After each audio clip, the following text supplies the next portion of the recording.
So, let me get this straight, Captain Jane Harper said, pinching the bridge of her nose. You traveled across the galaxy to offer us slavery? The alien diplomat, a towering mass of tentacles and eye stalks, bobbed what Jane assumed was its head. Precisely.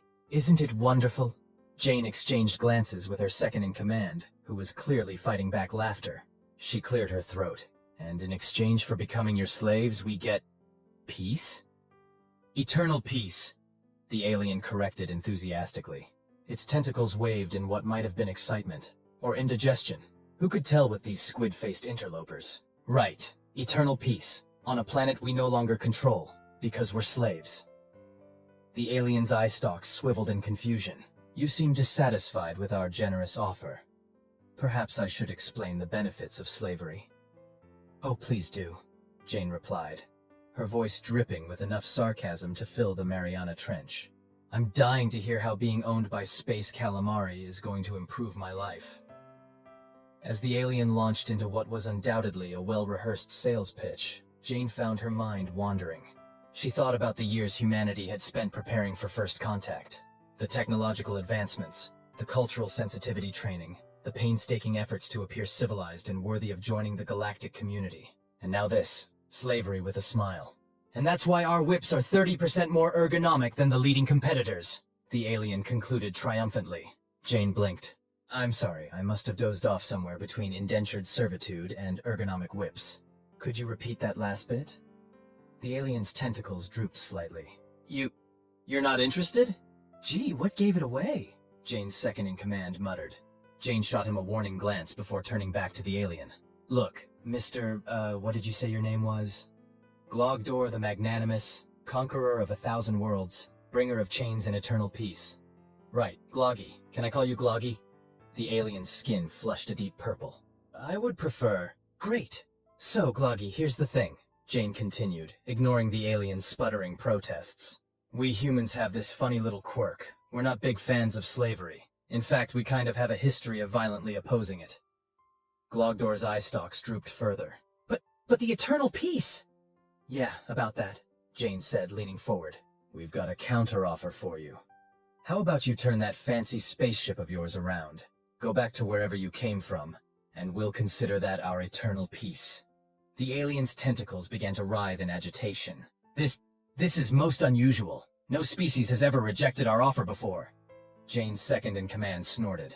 Maybe you should update your sales pitch, or, not try to enslave sentient beings. Glogdor's eye stalks swiveled rapidly between the two humans. But what about the benefits package? The dental plan? The company picnics? Hard pass, Jane said firmly. Now, are you going to leave peacefully, or do we need to demonstrate why trying to enslave humanity is a spectacularly bad idea? The alien deflated visibly, its tentacles drooping to the floor. I suppose we'll take our leave then. Our superiors will be most displeased. As Glogdor shuffled dejectedly towards the exit, Jane called out, Hey, Gloggy! The alien turned, a glimmer of hope in its eye stalks. Next time you want to make first contact, try bringing a fruit basket instead of chains. Works wonders for interspecies relations. As the door closed behind the dejected alien, Jane turned to her second-in-command with a weary sigh. Well, that was something, he grinned. You handled it beautifully, Captain, though I think you might have hurt poor Gloggy's feelings. Yeah, well, hurt feelings are better than enslaved planets, Jane retorted. Can you believe the audacity? Crossing the vastness of space just to offer us a job with really terrible benefits? To be fair, the dental plan did sound intriguing, he quipped. Jane rolled her eyes. Remind me to never let you negotiate with alien diplomats. As they made their way to the bridge to report on the bizarre encounter, Jane couldn't help but chuckle. You know, when I joined the Space Force, I expected a lot of things. Dogfights with alien invaders, tense diplomatic negotiations, maybe even a little space romance. But this, turning down a slavery pyramid scheme from a purple octopus, that was definitely not in the brochure. Her second-in-command laughed. Just wait until we file the report. Alien encounter terminated due to unacceptable benefits package and lack of ergonomic considerations. HR is going to have a field day with this one. As they reached the bridge, alarms suddenly blared to life. Jane rushed to her station, barking orders as she went. Report! What's happening? A young ensign looked up from his console, his face pale. Captain, it's Glogdor's ship. They're powering up their weapons systems. Jane's eyes narrowed as she stared at the view screen, watching the alien vessel's ominous glow. Well. Looks like Gloggy doesn't take rejection well. Shields up. Battle stations. As the crew scrambled to their positions, Jane allowed herself a small, fierce grin. If these aliens thought humanity would roll over and accept slavery just because they asked nicely, they were in for a rude awakening. "All right, folks," she announced to her crew. "Let's show these tentacled tyrants why you don't mess with humanity. And someone get me the comms. I've got a few choice words for our friend Gloggy about proper business etiquette." As the alien ship loomed larger on the view screen, Jane grabbed the comm unit. "Gloggy, buddy pal," she drawled, her voice dripping with faux sweetness. "I thought we had an understanding. You go your way, we go ours, everyone's happy. But here you are, ruining a perfectly good Tuesday afternoon." The alien's face appeared on screen, tentacles writhing in what Jane could only assume was alien indignation. "You dare reject our generous offer? No species has ever—" Yeah, we're special snowflakes, I got it," Jane interrupted, rolling her eyes. "Look, calamari breath. We tried to do this the nice way. But if you want to dance, we'll dance." As if on cue, a barrage of energy blasts erupted from the alien vessel, slamming into the shields of Jane's ship. The bridge shuddered but held firm. "Rude," Jane muttered, before shouting, "Return fire! Let's show these overgrown calamari rings what happens when you try to push humanity around." The human ship's weapons blazed to life, a dazzling display of destructive firepower that would have made the 4th of July jealous. The alien vessel rocked under the assault, its shields flickering. "Captain," her tactical officer called out. "Their shields are down to 60%. Jane grinned. "Well, what do you know? Looks like our primitive technology isn't so primitive after all, eh, Gloggy?" On screen, Glogdor's eye stalks were swiveling wildly. This is impossible. Your species is barely out of its stellar cradle." "Yeah, well, we grew up fast," Jane retorted. "Now, are you going to turn tail and run, or do I need to introduce you to the business end of our main cannon?" As if to emphasize her point, another volley of shots rocked the alien vessel. Sparks flew from consoles behind Glogdor, and what sounded suspiciously like alien cursing could be heard in the background. You barbarians!" Glogdor sputtered. "We offer you the gift of servitude. And this is how you repay us?" Jane's second-in-command leaned in, whispering, "I think he genuinely believes he's doing us a favor." "Unbelievable," Jane muttered back, before addressing Glogdor again. "Listen here, you pontificating puss bucket. We don't take kindly to slavery, attempted conquest, or really bad sales pitches. So here's what's going to happen. You're going to turn that fancy ship of yours around, go back to wherever you came from, and spread the word that Earth is off limits. Got it?" Glogdor's tentacles drooped in defeat. "And if we refuse?" Jane's smile was all teeth. "Then we'll be happy to demonstrate why humanity has a reputation for being stubborn, creative, and really good at breaking things we don't like. Your choice." There was a long pause as Glogdor seemed to consider his options. Finally, the alien deflated visibly. "Very well, we shall take our leave." "Smart choice," Jane nodded. "Oh, and Gloggy, next time you want to offer someone a job, try LinkedIn. Much less chance of interstellar war." As the alien ship retreated, its engines glowing as it prepared to jump to faster-than-light speed, a cheer went up from the bridge crew. Jane allowed herself a moment to bask in the victory before turning to her second-in-command. "Well, that was fun," she said dryly. "Remind me to update our first contact protocols. I think we need a section on what to do when aliens try to recruit you into a galactic pyramid scheme." He laughed. "I'll get right on that, Captain. Though I have to say, your negotiation tactics were unique." "Hey, it worked, didn't it?" Jane shrugged. "Besides, I always wanted to use pontificating puss bucket in a sentence. Now, let's get this ship back in order. Something tells me this isn't the last we've seen of our friends from the stars." As the crew set about their tasks, Jane couldn't help but smile. It had been a weird day, sure, but they'd faced down an alien threat, defended Earth's freedom, and done it all without spilling a single drop of coffee. All in all, not a bad day's work for humanity. "You know," she mused to no one in particular, "I bet the aliens' HR department is having a real interesting day right about now. Reason for mission failure: humans unexpectedly opposed to slavery. That's gotta be a first." As laughter rippled across the bridge, Jane settled back into her captain's chair. The stars stretched out before them, vast and full of possibility. And if any other would-be conquerors were out there, well, humanity would be ready. After all, they had dental to consider. As the excitement on the bridge began to settle, Jane's communication officer suddenly perked up. "Captain, we're receiving a transmission. It's not from Glogdor's ship." Jane raised an eyebrow. "Oh, more alien telemarketers? Put it on screen, this ought to be good." The view screen flickered to life, revealing a face that was decidedly human. The man on the screen wore an impeccable suit and a smile that could sell ice to an Eskimo. "Greetings, Captain Harper," the man said smoothly. "I'm Gerald Worthington, CEO of Galactic Enterprises. I couldn't help but overhear your recent negotiation." Jane blinked. "I'm sorry, what? How did you—" "Oh, details, Gerald waved dismissively. "What matters is that I have a proposition for you. How would you like to be part of the exciting new multi-level marketing opportunity? We're expanding into the alien market, and with your negotiation skills, you'd be perfect." The bridge fell silent. Jane stared at the screen, her mouth hanging open. Finally, she found her voice. "Let me get this straight. We just fought off alien slavers, and now a human wants to recruit us into... what? A cosmic Avon?" Gerald's smile never wavered. "Think bigger, Captain. Galactic Enterprises is poised to revolutionize interstellar commerce. With our product line of human-made goods, we'll corner the alien market in no time." Jane pinched the bridge of her nose. "And what exactly are we selling to these aliens?" "Why, the wonders of human ingenuity, of course," Gerald exclaimed. "Snuggies, ShamWows, those little vegetable choppers that... wait for it. Slap and chop." The second-in-command leaned in close to Jane. "Permission to fire photon torpedoes, Captain?" "Tempting," Jane muttered, before addressing Gerald.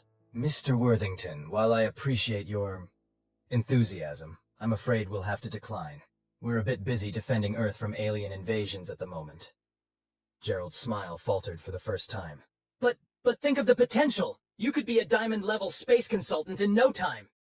"I think I'll stick with my current job title, thanks," Jane replied dryly. "Now, unless you have any actually useful information about potential alien threats, I'm going to have to ask you to stop using our emergency channels for your sales pitch." As Gerald opened his mouth to protest, Jane made a slashing motion across her throat. The communications officer cut the transmission. "Well," Jane said to the stunned silence on the bridge, "I guess some things are universal after all. Even in space, you can't escape multi-level marketing schemes." Her second-in-command chuckled. "What's next? Alien timeshare presentations?" "Don't even joke about that," Jane groaned. "At this rate, I wouldn't be surprised if the next transmission we get is from a Martian prince who needs our help transferring his space credits." As if on cue, the communications panel lit up again. The young ensign at the station looked up, his expression a mix of disbelief and resignation. "Captain, you're not going to believe this, but..." Jane held up a hand. "Let me guess, Nigerian prince?" The ensign shook his head. "Close. Apparently it's a Neptunian duke." A collective groan echoed across the bridge. Jane slumped in her chair, wondering if it was too late to turn in her resignation and open a quiet little cafe on some backwater planet. "You know," she mused, "when they said space was the final frontier, I don't think this is what they had in mind." Her second-in-command patted her shoulder sympathetically. "Look on the bright side, Captain. At least it's never boring." Jane snorted. "True. All right, people. Let's draft a new protocol. From now on, any transmission that starts with congratulations or you've been selected goes straight into the spam folder. I don't care if it's from the President of Earth or the Grand Poobah of the Andromeda Galaxy."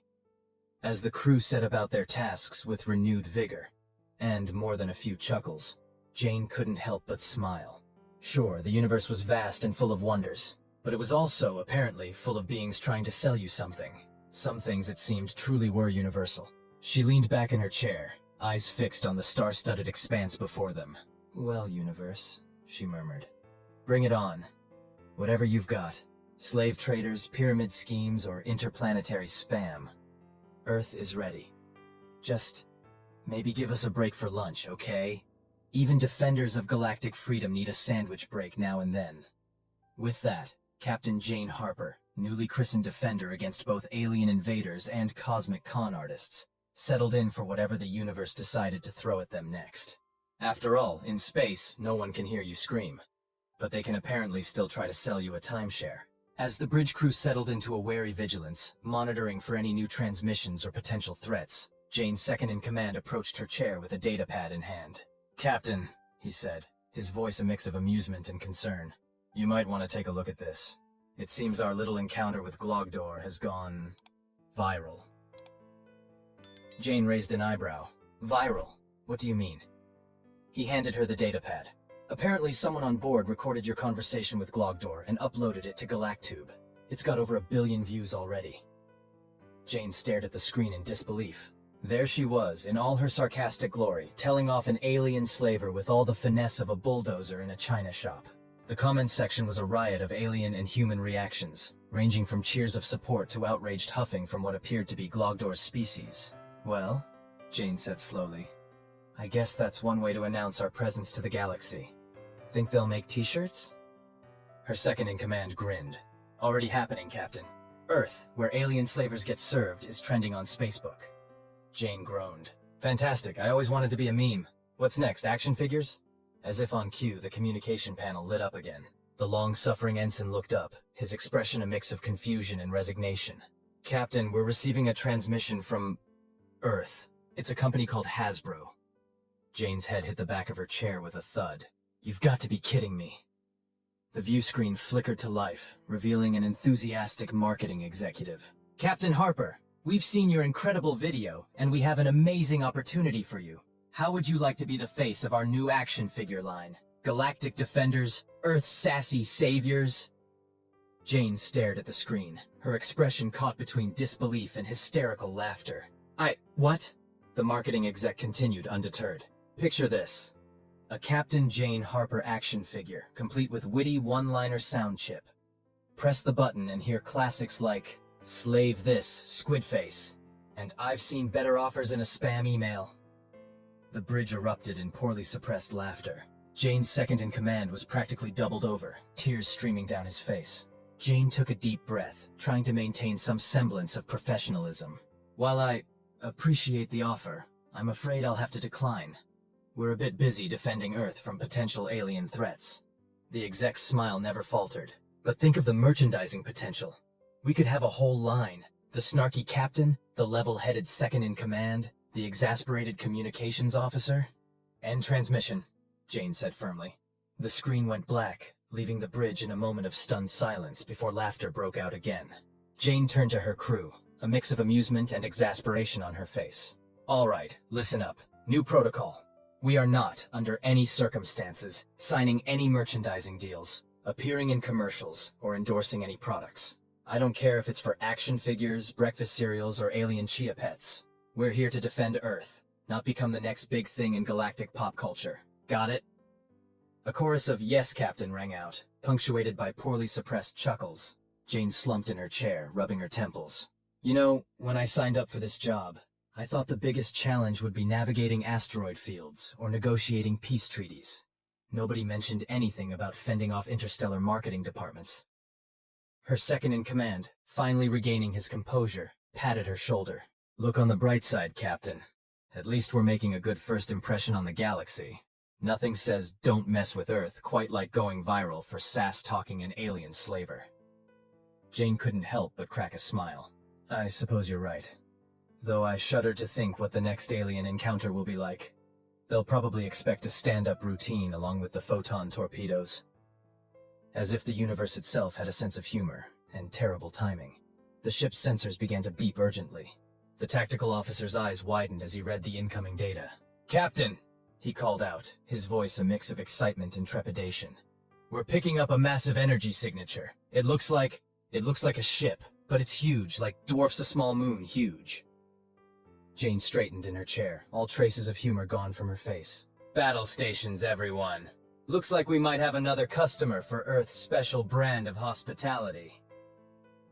As the crew rushed to their positions, Jane couldn't help but mutter under her breath, "I swear, if this turns out to be the galaxy's largest door-to-door salesman, I'm retiring to become a hermit on Mars."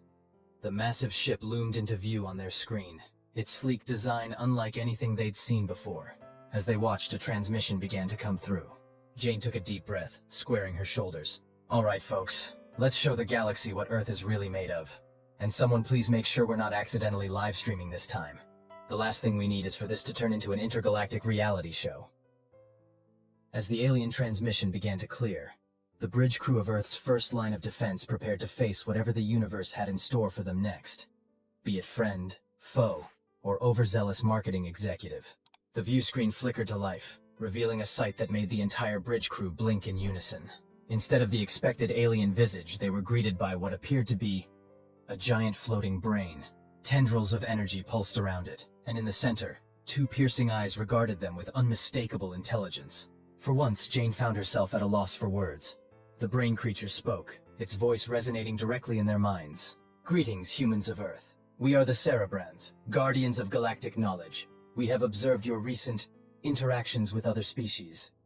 Jane cleared her throat, trying to regain her composure. "Well, that's flattering. I hope we put on a good show for you." The Cerebran's eyes narrowed slightly, a hint of amusement evident. "Indeed, your species' penchant for sarcasm and wit in the face of adversity is intriguing. We have come to offer you a choice." "Oh boy," Jane muttered under her breath. "Here we go again." Louder, she addressed the Cerebran. "A choice? Let me guess. Join you or be destroyed. Become your willing subjects or face annihilation. I've got to say, we're getting a bit tired of these offers." To everyone's surprise, the Cerebran emitted what could only be described as a mental chuckle. "Nothing so dramatic, Captain Harper. We offer you knowledge, the accumulated wisdom of 1,000 galaxies. In exchange, we ask that you share with us the intricacies of human humor." A stunned silence fell over the bridge. Jane's second-in-command leaned in close. Did an all-powerful alien brain just ask us to explain jokes to it? Jane nodded slowly, a grin spreading across her face. "I believe it did." She turned back to the view screen. "Let me get this straight. You're offering us the knowledge of the universe, in exchange for a comedy masterclass." The Cerebran's energy tendrils pulsed in what might have been excitement. "Precisely. Your species' ability to find levity in even the most dire situations is unparalleled. We believe this humor of yours may be the key to solving conflicts across the galaxy." Jane couldn't help it. She burst out laughing. "Oh, this is rich. We've gone from fighting off slavers to becoming the galaxy's stand-up comedians. All right, big brain, you've got a deal. But I've got to warn you. Our jokes don't always translate well." The Cerebran's eyes seemed to twinkle. "We are prepared for the challenge. Shall we begin with the concept of knock-knock jokes?" And so, in a turn of events that no one could have predicted, the crew of Earth's flagship found themselves conducting an impromptu comedy workshop for an alien superintelligence. As Jane explained the intricacies of puns, sarcasm, and the ever-elusive dad joke, knowledge of advanced technologies and cosmic mysteries flowed into the ship's computers. Hours passed, filled with laughter, groans, and the occasional confused silence as the Cerebran grappled with particularly obscure pop culture references. "And that," Jane said, wiping tears of laughter from her eyes, "is why the chicken crossed the road." The Cerebran was silent for a long moment, its energy tendrils swirling in deep thought. Finally it spoke. "We think we understand. The humor lies in the subversion of expectations, yes? The anticipation of a profound reason, only to be met with utter simplicity." Jane nodded, grinning. "You've got it. Congratulations, you now understand about 12% of human humor. Only about 1 million more jokes to go." As the impromptu cultural exchange continued, Jane couldn't help but marvel at the absurdity of it all. Here they were, teaching knock-knock jokes to a cosmic brain, all in the name of galactic peace. Her second-in-command sidled up to her, a bemused expression on his face. "You know, Captain, when they said laughter was the best medicine, I don't think they meant for the entire universe." Jane chuckled, shaking her head. "Well, it beats the alternatives we've seen so far. I'll take comedy lessons over slave traders any day." As the Cerebran attempted its first, "Why did the alien cross the asteroid belt?" joke, with mixed results, Jane couldn't help but feel a surge of pride. Humanity might not be the most advanced species in the galaxy, but they were certainly proving to be the most entertaining. And in a universe full of dangers, slavers, and overzealous marketers, maybe that was exactly what was needed. A species that could laugh in the face of adversity and teach others to do the same. "All right, big brain," Jane called out, clapping her hands together. "Ready for your next lesson? We're moving on to satire, but I've got to warn you, it's going to get a little meta." As Jane launched into an explanation of satire, complete with references to Earth's political landscape and pop culture, The Cerebrand's energy tendrils pulsed with increasing frequency. It was clear the alien intelligence was struggling to keep up with the nuances of human wit. So you see, Jane concluded, satire is like holding up a funhouse mirror to society. It's exaggerated, it's ridiculous, and yet, it's true enough to make you think. The Cerebrand was silent for a long moment, its massive form seemingly pulsating with deep thought. Finally it spoke. We believe we grasp the concept. Allow us to attempt a satirical observation. Jane leaned back in her chair, a mix of anticipation and trepidation on her face. This ought to be good, she muttered to her second-in-command. The Cerebrand's voice resonated in their minds once more. Observe. Is it not amusing that a species capable of splitting the atom still finds entertainment in watching felines on your internet? Perhaps the true measure of intelligence is not technological advancement, but the ability to appreciate the simple joy of a cat video. The bridge fell silent for a beat before erupting into laughter. Jane wiped a tear from her eye, genuinely impressed. Well, I'll be damned. The big brain's got jokes. The Cerebrand's eyes seemed to twinkle with pride. We are pleased our attempt at humor was successful. However, we must confess confusion over one aspect of human comedy. What is the significance of this banana peel we keep encountering in your slapstick references?